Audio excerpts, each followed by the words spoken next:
Okay, fantastic. There we go. We are live with Michael Cazayoux. Michael, dude, I am so excited for this. One, just because it's been way too long since I got to just see your beautiful face and catch up a little bit. And two, I always love talking with you. You're an incredible facilitator. I always learn so much. I always come out of our conversations just feeling so just jazzed about life in general. So thank you, my friend, for making the time. I'm really excited for this. Yeah, man. And thank you. The feelings are mutual. I'm stoked to be here.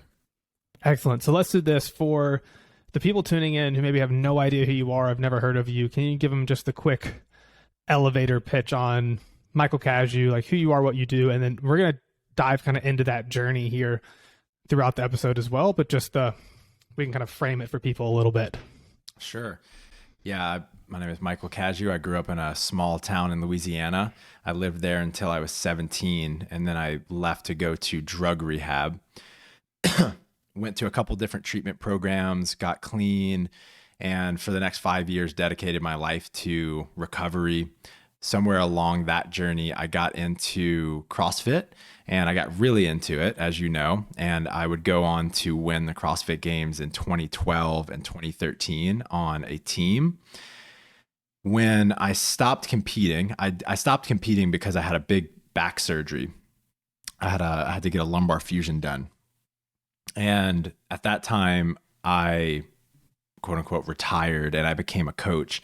I started coaching CrossFit classes, and then I moved into the strength and conditioning world. I spent 2 or 3 years working at different colleges, Southern Utah University, and then LSU. I got the opportunity to work with the football and baseball teams up there. And while that was a huge dream of mine to work for the team that, I grew up being a raving fan of, it became very clear very quickly to me that that was not the profession for me. And while I was kind of wrapping up my time at LSU, my good friend, Matt Bruce, he's the guy that got me the job at LSU. I said to him, hey man, I want to kind of return the favor. What can I do? And he said, I know you've been doing like strength and conditioning programming for some people one-on-one on the side online. Why don't we combine forces and do this together? And the idea was for me to create most of people's plans, but anytime I wanted them to do weightlifting, he would do the weightlifting. Matt is one of the best American weightlifters in the last couple decades. And so we did that on the side, in between training the football players. I would go in one of the offices and I would be writing my programs on the computer. And honestly, I didn't like it very much. And I especially didn't want anything to do with the business side of what we were doing. I just wanted to be a coach, and Matt would do all of the business stuff. And then as I was transitioning out of being a strength and conditioning coach, I thought I was going to buy a CrossFit gym. I moved back to Utah and I was going to buy a gym from our mutual friend, Tommy Hackenbrook. He gave me a 6-month grace period where I could go and test out running one of his gyms. And at the end of the 6 months, if I still loved it, I could buy it from him. And so I was doing that. I was running the gym, and I was also continuing to program online for people with Matt Bruce.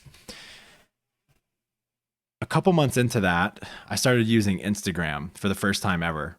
I never really liked social media, but I was hearing about people using Instagram, and so I tried it out, and it was really fun for me. I would crack like pretty raunchy jokes, and I got to spit a little bit of like poetic wisdom mixed in there, and I was doing it under the handle brute.strength.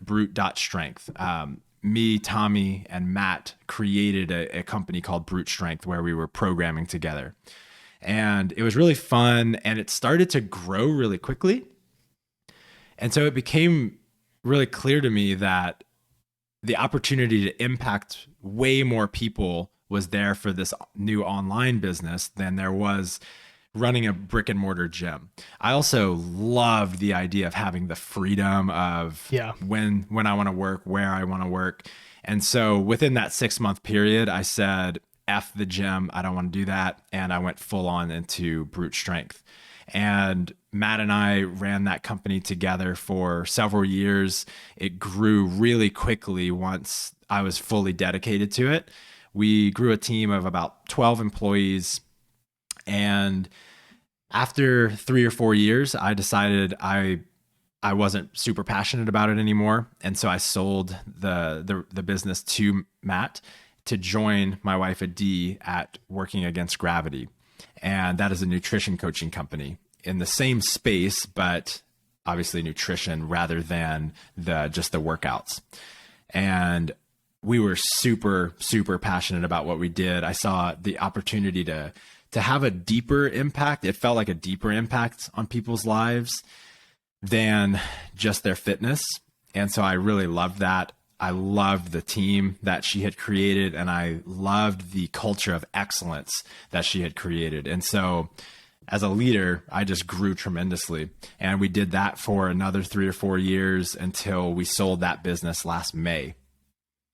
We're still working at that business. We're still working at WAG, which we love. And about a year ago, I started a company called Soulsearching Adventures, where I take really cool men like yourself on epic outdoor adventures and do deep introspective work with them. And that is my highest calling in life so far. And then outside of that, I have a 1.5-year-old. I have an amazing relationship with my wife. And I think if I have a superpower in life, it's my ability to cultivate and maintain relationships. I genuinely rate my marriage as a 10 out of 10. And I feel just super blessed with the relationships I've got in my life. I love it, man. That was fantastic. Actually, I didn't know like probably 70% of that backstory. So that was nice. That was really good. Yeah, no. And it's like, I think the journey there in the story is so interesting, because I'm imagining that we have people listening to this who, I think, like, as you move through life, obviously your goals, your priorities, the things that you're focusing on, the things that are really bringing value and energy to your life are going to be shifting and changing. And so I would love to hear from you when you think about kind of like how you think about fitness and health and wellness today versus maybe how you thought about it in those earlier days when you were competing in CrossFit, or those early days as a strength and conditioning coach. What are some ways, like obviously it's a huge topic, but what are some maybe like big rocks or big themes and ways that has changed for you and how you view it now versus say like 8 to 10 years ago? Yeah, maybe we do like a before and after type analysis. Yeah. So before, basically my whole life, what was important to me when it came to fitness was using it as a way to express myself in sport. So I grew up playing almost every sport imaginable, like all of the regular sports that you might find in school. I played them competitively in high school. And funny, like little side tangent. I went to a really small school, and so I was able to excel in pretty much every sport. And I thought I was the shit growing up because of that. Oh yeah. And I think it was actually really great for my confidence. And at the same time, later I would realize, man, I'm a really mediocre athlete when it comes to like most sports. But it was really great for my confidence. So yeah, fitness, what was important was to sort of chase excellence and just see what my body was capable of, see what I was capable of if I stayed focused on something. And I never really tried all that hard until I found CrossFit, because starting at age 13, I just had other priorities, drugs and women. And so when I got clean and I found CrossFit, it was so fun, and I had a little bit of like natural talent for it. And I had the maturity to be really intentional about how I wanted to train my body. And so what was fun to me was just to try as hard as I could to be as good as I could at that specific sport. There was also a piece of it, a big piece of it, that started out as I just didn't want to get fat. I didn't want to get fat / I wanted to have a six pack. And I remember going after treatment, I ran a marathon. I did really well in the marathon, but I was just so sick of running. And so then I went into like a 24-hour fitness, and I was like, I have no idea what to do in here. And I would go to the bench and use some of the machines. It was just so boring to me. And so then I got into CrossFit, and I went through that whole journey. So yeah, looks and expression of excellence or competitiveness. Mm-hmm. And to be completely honest with you, man, this is an area of my life I would say I've struggled with more than almost any other since I stopped competing. Since I stopped competing, first I had that back surgery, and that was like I just went through somewhat of an identity shift mm-hmm. because I just knew I wasn't going to be a high level competitive athlete anymore. And I had told myself a story for years that this is who I am. This is the value that I bring to the world. This is why people think I'm cool, all of those things. If I'm not that, who am I? That was challenging first and foremost. And then once I really recovered and some of that internal chatter started to mellow out, I just didn't have any goals. And without a goal, I kind of floundered. I felt lost for a while. And to this day, I haven't been as consistent as I would like to, training my body and moving my body. With that said, over the last couple years, especially, I have some very clear new values when it comes to fitness. First and foremost is I want to feel good in my body. I want to feel light. So it doesn't mean like heavy, like my weight. It means I want to be able to jump off of the steps, land, and it feel good for my body to feel springy. I want to be able to go backpacking with minimal training, do a 50-mile backpack trip with minimal training. I want to be able to do any physical activity that a friend invites me to do and not worry about some nagging injury. So in the past, I was so focused on competing that sometimes as an athlete, this, you have to put up with some level of pain in order to keep training and working towards PRs. Now, PRs don't matter at all to me. I'll probably never do another back squat again unless it's like really light and I don't know. It just doesn't feel good to me anymore. Yeah. So the North Star is do more of what makes me feel good. So I do much lighter weights. I do simpler movements in the gym. I do a lot of yoga. So a lot of yin yoga. Most mornings I'll do like a 20 or 30 minute session of just like long stretches. And I just listen to my body. If I've got nagging pains, then I just rest. And resting was one of the hardest things for me in the past. So feeling good is a North Star. That's a high value. And then having fun is equally as important to me. For a long time, I would continue to try to be consistent with doing CrossFit workouts on my own or going to a CrossFit gym, but I just didn't have very much fun doing it. I know that when I do CrossFit consistently, I look great. I love the way that I look when I do that form of exercise. But my body doesn't feel great doing it anymore. And I just don't enjoy it that much, at least doing like several of those types of workouts a week. So now I do things like jujitsu and I rock climb or I go trail running, and I give myself more permission to quit things if they're no longer fun. Mm-hmm. I think a couple of really big things there. The first one is that transition with the identity crisis. I think that personally, I can 100% relate to that in a very, very deep way. I think that's largely why I even started Rebel in the first place, because I can just think back to my story of being an athlete my entire life. That's literally all I had ever known. And my identity was as an athlete.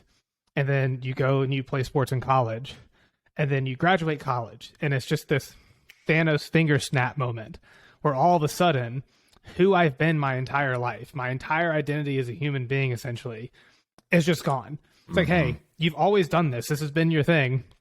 Now it's time to go get a job and have a 9 to 5 and sit at a desk, and those years are behind you. And I think almost all the decisions that I've made, a lot of decisions I've made personally, and then with Rebel in particular, have been trying to make it so that these people that have been athletes their entire life have a place that they can go where we actually understand that transition for them, and we can help them find what that training needs to look like for them moving forward in life. Kind of like you're describing of, hey, like if you still want to keep pushing the gas pedal and we still want to be aggressive and we still really want to get after it and see how far we can push these attribute bars, let's do it. But at the same time, like if you're kind of transitioning away from being this type of person and you more just want to, like one of the words that our people use a lot is they just want to be life proof, right? It's like, I don't need to be hitting PRs anymore, but I just want to be able to confidently handle pretty much anything life's going to throw at me. Like you mentioned, like if I want to go rock climb, I can right climb. If I want to go ruck in the mountains, I can go ruck in the mountains. If I want to go try jiu-jitsu, I can. Like I just feel good in my body and I feel strong and I move well. And it's okay for that transition to take place. You know, I think that sometimes it's really hard for people to accept. And I don't want to use the word accept like you're giving in. I think it's just being self-aware enough to realize if your priorities and goals in life have shifted from one phase to the next, you know? And I think graduating college was a huge shift for me and I held on to it super hard. The next big shift was going into grad school where my priorities really needed to shift. And then I started dating this girl that eventually becomes my wife. And now the priorities shift again. Like at each one of those phases, there was just so much friction and resistance to me, like trying to hold on to still being college James, whose only real purpose in life is like lift weights and play sports. And then trying to like still grow up and figure out how do I take this identity I've had and kind of not throw it away entirely, but bring it with me and make it part of the life that I have now, because it is a huge part of who I am. I don't want to just let it go, right? But it needs to adapt as I grow and change as a human. But I think that journey is something that people listening can probably like really, really, really relate to. Any athlete, I'm imagining, can relate to that story because it's going to happen at some point in time. It's like maybe it's at high school, maybe it's at college. Maybe you're Tom Brady and you're almost 50 years old and you finally just stopped playing football, right? But I think that journey is so interesting for people because that self-identity is so strong. It really is. And I think it's almost inevitable that it will be uncomfortable transitioning out of that. And I think you touched on something really important, which is when you're going through a transition, you don't want to abandon entirely your old way of being. You want to transcend it. So when you transcend something, you rise above it and include everything below. So as we're going through our lives, we're constantly transcending to higher and higher like states of consciousness and just ways of being. And as an example, in my journey, what I did at first when I had that back surgery is I completely abandoned all fitness. I just didn't want anything to do with a CrossFit gym. And it really messed me up, right? Because a love of movement and pushing myself and competing has always been with me. And so I've learned how to bring more of that into my life. It just might look a little bit, it might look a little different. Mm-hmm. Absolutely. And so where did the backpacking and I think the exploration into nature start coming into the picture for you in this realm? Because I do think it's pretty like tightly linked to this topic and the things that we're talking about, like the ability to get out in nature and to use and express yourself in that way. And then nature obviously has a pretty strong reflective component to it as well. But when did that start coming into the picture for you pretty seriously? The first treatment program that I was a part of was a wilderness therapy program in southern Utah. And so in that, I lived in the desert for 9 weeks. And I had an incredible experience. It was the first time in my life that I felt, first time since probably 9 years old that I felt like myself. I felt like I could be myself and I didn't have to worry as much what my peers would think about me. I noticed my mind just becomes so much quieter. And I just loved who I loved who I was more than how I was behaving back home. And that mixed with my entire experience of recovery, which was transformational in the best way, really led to this desire to be able to help other people with that sort of work, helping people connect to their emotions, helping people form better relationships, get clarity in their life, feel more confident, all of the things that I got going through my own journey. And I thought I was going to become a therapist and then a psychologist, figuring out over and over that those weren't for me. I tried different forms of life coaching, didn't really enjoy any of them.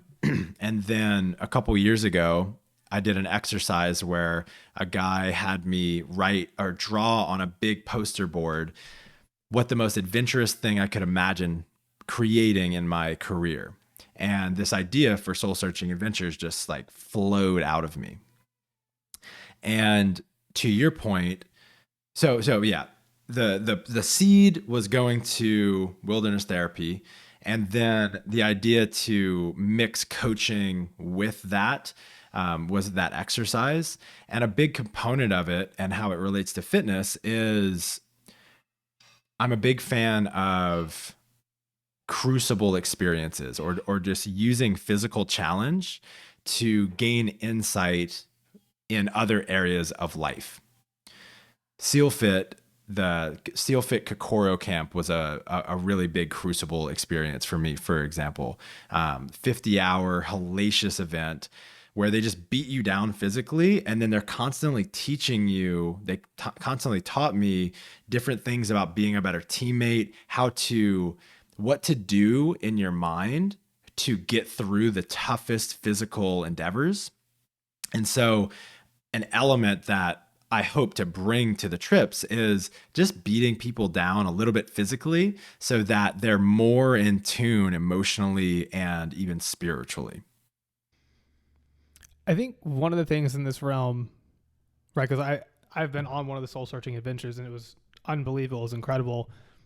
Like, I'll just go ahead and give the shout out and plug for it here. Like, if you're a dude listening to this, it's a no-brainer. You should do it. But I can tell you, like, from my own personal experience in this realm, and then things that I see with people that really do have this athletic background, they love strength and conditioning, they love the gym, they love training. I think two of the things we run into that get to be hard in this, like, really more, I think, reflective space is one, that attitude that kind of gets carried over from the locker room, right? Of, oh, you're a pussy. It's like, you're not allowed to cry. You're not allowed to show emotion and to do all these other things. Like, that was kind of the vibe I had a lot coming up in sports. Because if you show that, it's just like, you're just weak, you know?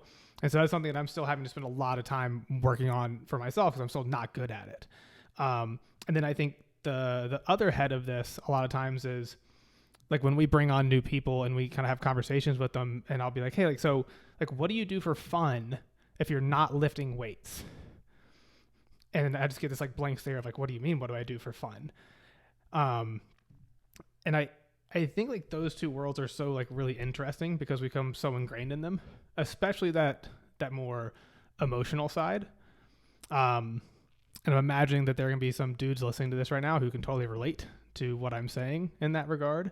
How do you like to start trying to work on those things? Or like, what are some exercises that people can do to start potentially getting a little bit more, I think, intentional and to actually like dive in and reflect more on like what they want out of their life? Because I think a lot of times people just are blindly navigating and moving their way through without ever having that really big, you know, introspective moments. So before you can express to other people appropriately how you are feeling, what emotions you're feeling, you have to know what you're feeling. And so the way I would start is to start working on naming your emotions to yourself. And I think the best way to do that is in writing.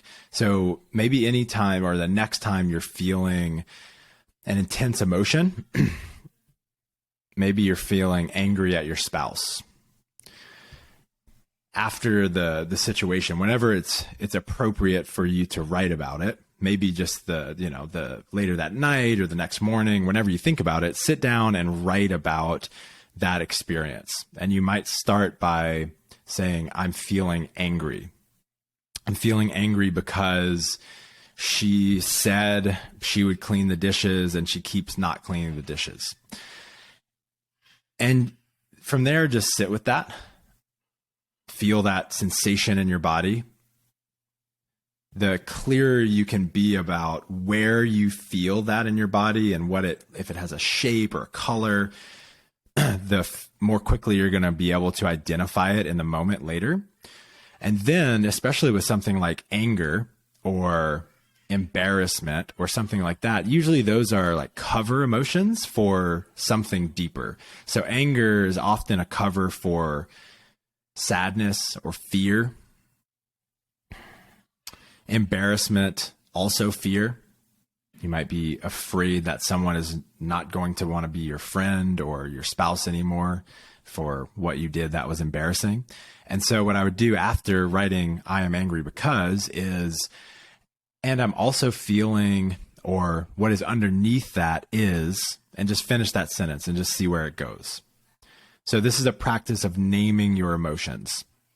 If you have a journal practice, then you might just add 1 or 2 days a week, just name something that you've experienced, either you're experiencing right now in the moment or that you experienced yesterday. And then just start practicing talking about how you're feeling to someone that you trust. If you have a partner, or you have a parent, or you have even a child, you can start to talk about your feelings. And one distinction that I want to make is often when someone is asked how they're feeling, they immediately start talking from their head and they start telling a story. They don't talk about what they're feeling. They talk about why they think they are feeling what they're feeling. So if I were to ask you why you're angry at your wife, you might say, you didn't do the dishes, and you always you keep saying you're going to do the dishes, and you never take care of the house, and blah blah blah blah blah blah. That's not actually how you're feeling. The best way to talk about how you're feeling is to, in my opinion, to start with naming the emotion. So I'm feeling angry. And then from there, oftentimes I will even talk about the physical sensation. I'm feeling a lot of tension in my chest. It's like a burning feeling. And then from there, talk about your own experience rather than pointing the finger. And the way to do that is to use the word I. So I'm feeling angry because I'm telling myself a story that you don't care about keeping the house as clean as I care about keeping the house. Versus I'm feeling angry because you don't clean the house. The first one is owning the emotion. And especially when you use the words, I'm creating a story that you're completely owning that you are responsible for your emotional state. No one makes you feel anything. I make myself feel something with the story that I tell myself related to what you just did. So the first is an exercise in naming.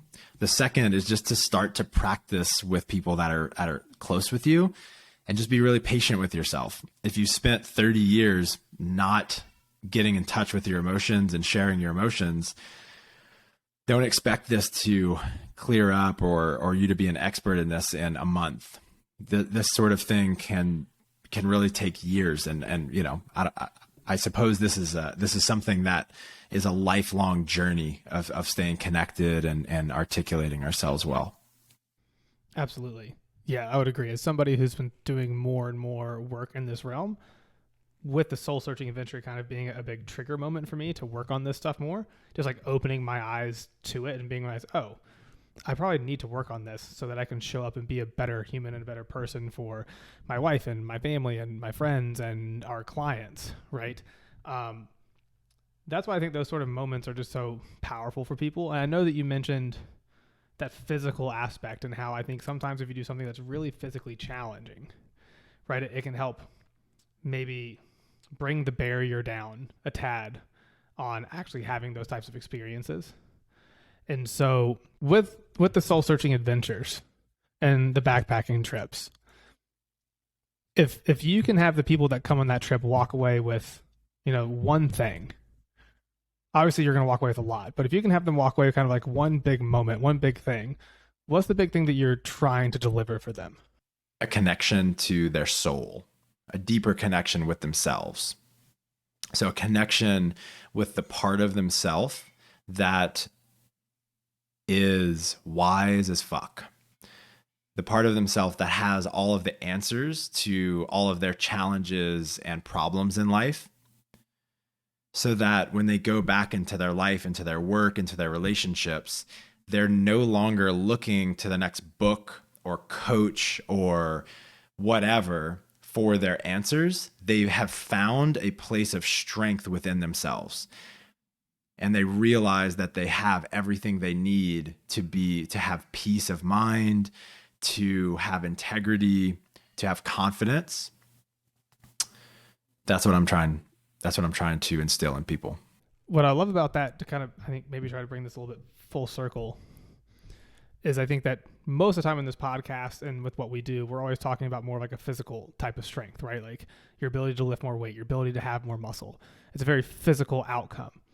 This is much more of an inside, like spiritual type strength, which I think is equally as important, but different. We don't talk about it, right? Because we're so focused on how I look and how much weight I lift or how high I can jump and how fast I can run. But this is kind of like this just like inside fire and a spirit strength that I think is as important, if not more important, but it just doesn't get talked about, especially in like my industry and what we do usually. So thank you, my man, like for doing the work. Absolutely.